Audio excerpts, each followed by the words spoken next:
Le rebond d'hier des marchés actions partout dans le monde, notamment sur le CAC 40, 4,5% hier, avec une légère correction aujourd'hui à 0,8%. Est-ce que ce rebond puissant peut tenir ou pas? Est-ce qu'il est durable? Réponse avec vous, John Plassard. Bonjour John.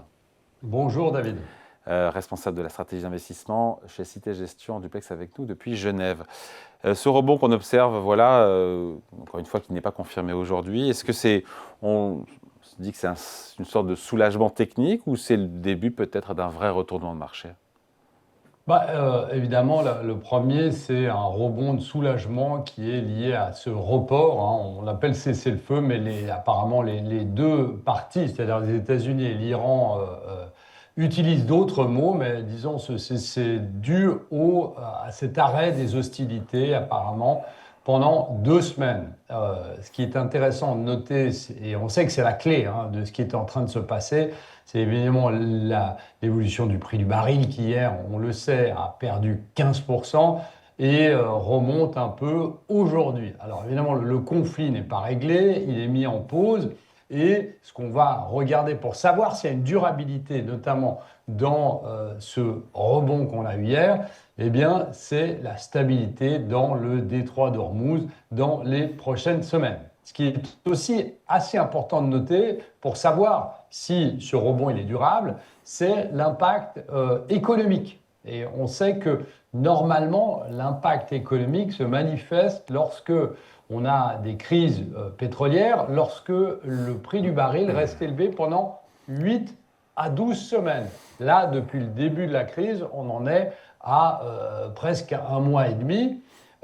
Et donc, ici, il n'y a pas encore la validation pour qu'on ait un impact très fort sur la macroéconomie. Et puis, l'autre côté, évidemment, c'est la question de l'inflation, parce que ça, c'est aussi un impact sur l'évolution des marchés, comment vont réagir les banques centrales. Eh bien, on estime que, effectivement, pour qu'il y ait une transmission à l'inflation, il faut de 1 à 3 mois, là on y est pile, pour que ça ait un impact sur les prix à la production, et puis de 3 à 6 mois sur les prix à la consommation, on n'y est pas encore.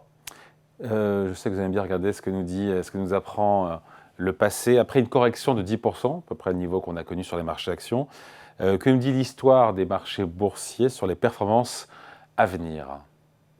Alors, si on se focalise une nouvelle fois, vous savez que vous l'avez dit, j'aime bien parler des statistiques passées, parce que souvent elles nous enseignent quelque chose. Et effectivement, alors déjà, des baisses de moins 10% qu'on a eues sur le Nasdaq, c'était un peu plus, ou sur le Dow Jones, entre le plus haut et le plus bas, ça c'était la semaine passée, souvent, déjà il faut dire qu'elles sont fréquentes dans un cycle boursier annuel, donc c'est rien de dramatique. Après, on voit que historiquement, après 1 an, après qu'on a eu cette correction de 10%, eh bien les marchés en moyenne sont en hausse de 15%. Sur 3 ans après cette fameuse baisse de 10%, les marchés sont en hausse de plus de 40%. Et ce qui est intéressant de noter, toujours dans la question historique, c'est que plus le sentiment est négatif, et on avait eu des sentiments extrêmement négatifs sur les indicateurs contradictoires notamment, eh bien, plus le potentiel de rebond à venir est élevé. Et ce qui est aussi intéressant, et je crois que c'est le plus intéressant, c'est que évidemment le timing est totalement impossible. C'est pas possible de savoir où on a touché le plus bas, mais effectivement, lorsqu'on reste investi, eh bien, on a ces moyennes qui sont assez positives, je dirais. Ce qu'on, dans les enseignements, non pas historiques, mais de cette crise, c'est que le pétrole est devenu un peu l'alpha et l'oméga. C'est devenu un peu la variable clé des marchés, plus encore que tout le reste, j'ai envie de dire, plus que les taux d'intérêt, plus que la croissance. Aujourd'hui, c'est ça le sujet, c'est le pétrole.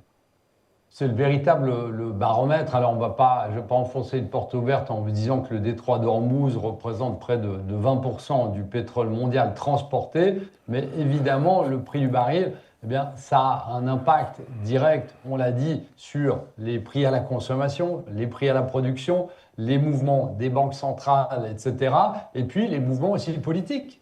Vous savez que le fait qu'on ait certains pays qui bloquent ou qui capent le prix de l'essence, eh bien, c'est des revenus moindres pour l'État que l'État va devoir aller chercher autre part.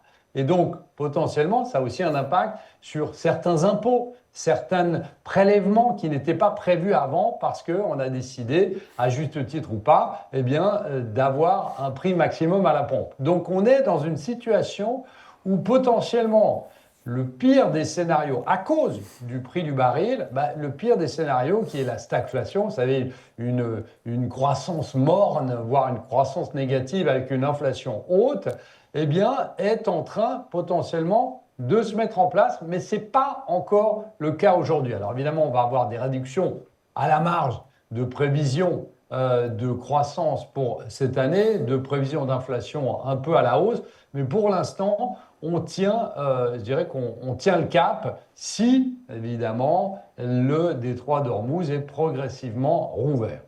Bon, on finit là-dessus, on se dit quoi, John? Comment on se positionne quand on est investisseur, quand on est épargnant? On se dit qu'il faut, voilà, faut se renforcer parce qu'on a un peu plus de visibilité, ou on reste prudent parce que rien n'est fait, encore une fois, sur le front d'une possible paix? Alors, évidemment, je dirais discipline et diversification, hein, évidemment la diversification, mais il y a aussi une statistique historique qu'il faut rappeler, qui est une statistique absolument extraordinaire. Il dit qu'il ne faut surtout pas manquer les jours où on a les plus fortes hausses.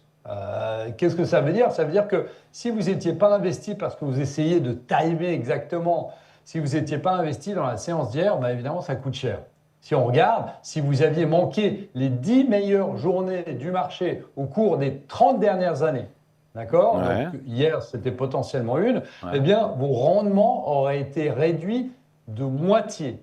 Donc, qu'est-ce que ça veut dire? Très concrètement, ça veut dire qu'il ne faut pas paniquer et qu'il faut rester investi et reconstruire ses positions lorsque le marché, si vous avez des convictions, est un peu plus bas sur certaines valeurs, et rester surtout investi, ne surtout pas essayer de timer le marché. C'est impossible parce qu'on l'a vu sur une déclaration de Donald Trump ou sur un événement géopolitique, eh bien, tout peut changer de la minute à l'autre. Et donc, c'est pour ça qu'ici, il faut avoir cette fameuse discipline, bien évidemment, diversification, parce qu'on a vu qu'un jour, c'est les valeurs défensives, et de l'autre, c'est les valeurs cycliques. Donc, évidemment, il faudrait avoir un peu de tout dans son portefeuille, et surtout, ne pas essayer de timer le marché.